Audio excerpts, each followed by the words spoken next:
One of the more fascinating characters surrounding Shakespeare's tragedy of Macbeth is one who never even appeared in the play. James I of England was on the throne for the bulk of Shakespeare's later years. He ascended to the throne following the death of Queen Elizabeth in 1603 and was there until 1625 with his own death. He came in to that role as King of England and Ireland after having spent his entire life as King of Scotland, where he was crowned at the gentle age of 1 year old, serving as a regent for a little while there. The ascension to the English throne was a little problematic. Elizabeth had never named him in her lifetime, although the wheels behind the scenes were turning to him. But still, when he came in, there was this little question of legitimacy.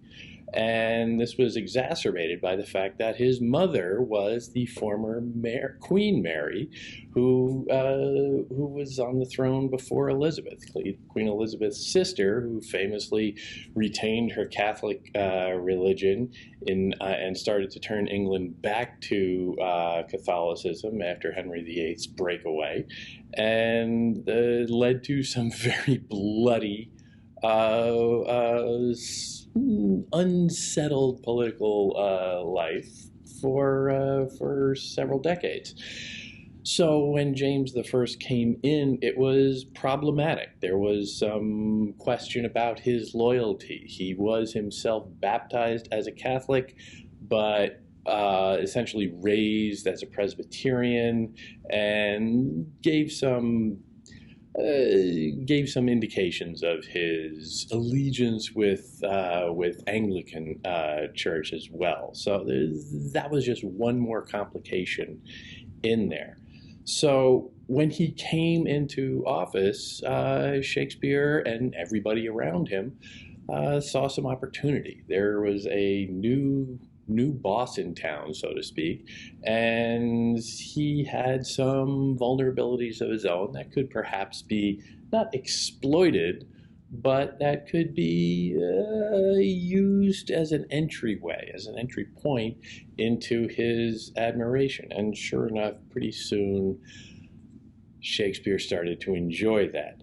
Now, the exact date of Macbeth the play is uncertain, as pretty much all of his plays are, but it's believed that it came in right around that time, and it is just chock full of little flags to get James's attention, most notably the setting in Scotland.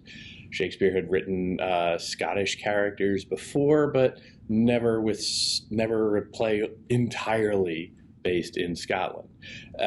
So it was a remarkable little showing of leg on Shakespeare's part.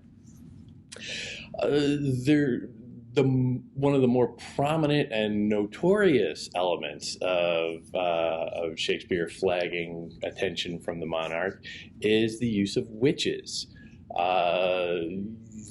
Witchcraft was, of course, a prominent field, let's say, in the early 17th century. And it makes for great. It certainly makes for great drama, great sensationalism. But James I was known to have a specific interest in witches. He himself had written, uncertain, but at least put out or published a book called Demonology, which was a study of witchcraft. And a lot of the details of witchcraft, a lot of the practices of it, find their way into the scenes with the witches.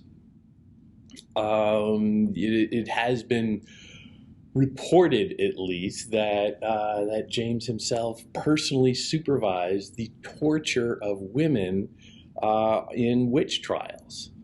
Women accused of being witches were tortured to either renounce this unholy coven, or to at least admit their guilt. And those who didn't admit it were assumed that they were holding out. So, but of course, there is also a whole science of how to get them to admit it, how to test whether or not they are really witches. But the fact that he was that intimately involved, or the accusation, the supposition that he was that intimately involved, especially with the overtones of misogyny inherent in that, is, I think, fairly significant. He was, of course, also said to be personally a little bit on the paranoid side. And if you're imagining witches skulking all around, you can see how that might be a bit of an issue.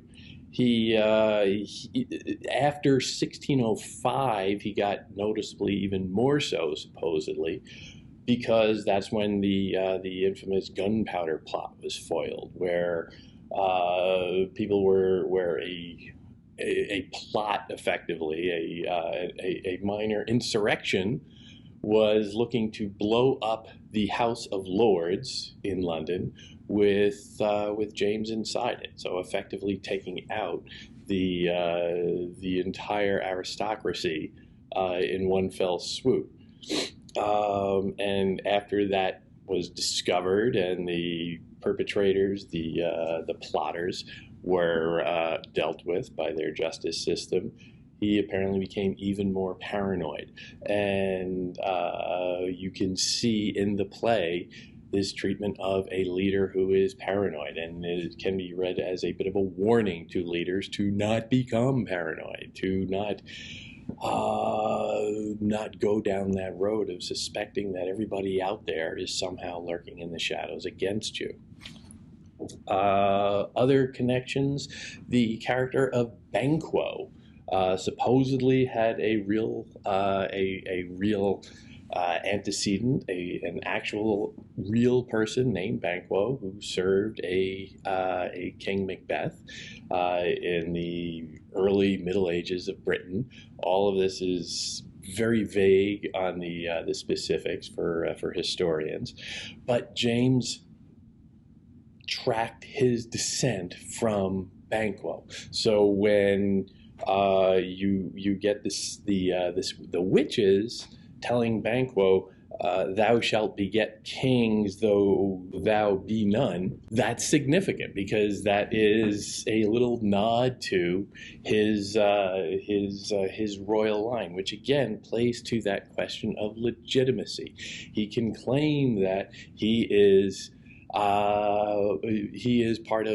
one of the heroes of this story, the noble Banquo, who never achieved the crown on his own, but who in some ways is the most ennobled among them. And so his offspring have that legitimacy claim to the throne. Also notable is the profusion of biblical references, biblical quotation, biblical imagery throughout this one play. It crops up obviously in really all of Shakespeare's works, but he takes it up a notch in this. And well, James was a big fan of biblical verse, and in fact, it is his King James Bible that he commissions that comes out, I think, in 1611, and inaugurated a new level of poetry in English out of biblical sources. Significant also within that, I would say, or within James, is the question of well, frankly, his relationships. He was, historians have noted, let's say, that he had a number of homosexual, homosocial, romantic involvements with men throughout his life, starting when he was a teenager. And that itself has whatever he wants to do is fine. And the definitions of sexuality were very different in Elizabethan London than they are today. But there is some room for discussion, I would say, about the role of misogyny within this play in particular. Why is Lady Macbeth such such an arguably evil character? Why is she the one who is seen luring Macbeth along to his doom? There is a uncomfortable question there, which I think when you fold in the concern about witchcraft in general and the role of misogyny within that history, is ripe for some consideration, and it can't be ignored. There is that element within that I think can lead to some fruitful discussion. Nothing determinative. We have no evidence, and we're not really interested in peeking into somebody's boudoir. But as a field of investigation for opening up different senses of meaning, different possible interpretations of this line, this character, that character, I think it is a legitimate point of entry, and you just have to consider that.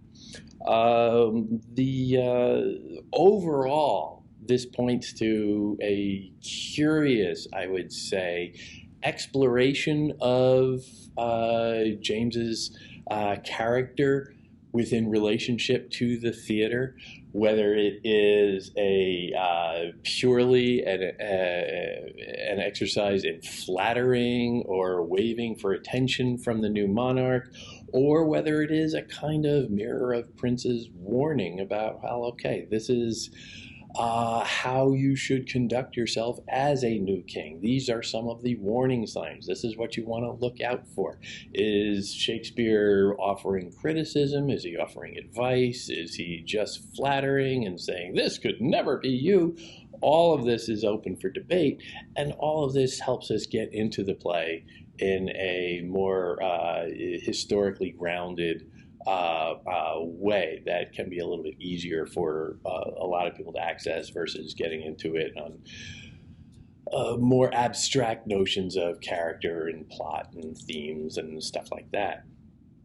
What is inarguable in this, I would say, is the prominence of those coincidences, is the relationship between the monarch and this play. And as I said, while the dating is uncertain, certain things can be determined. James was coronated in 1603, and Shakespeare's theater company, the Lord Chamberlain's Men, which had existed and was the sort of one of the favorites of Queen Elizabeth for many years. Soon after the coronation of James, they were redesignated as the King's Men and given a royal patent. He became their patron, and all the skies were blue for Shakespeare from then on forward from a business perspective. So there's some hard evidence that is less speculative. And whether this play was written before then and shown to him maybe in drafts, shown to James maybe in drafts, or just told about it, or if it was just a thank you note for, hey, you've made us all very wealthy and very secure, so we're going to write this play that's just sort of flattering to you, or whatever, or we're going to write this play that is warning you, like, okay, you did this for us, but we're here to tell you the truth.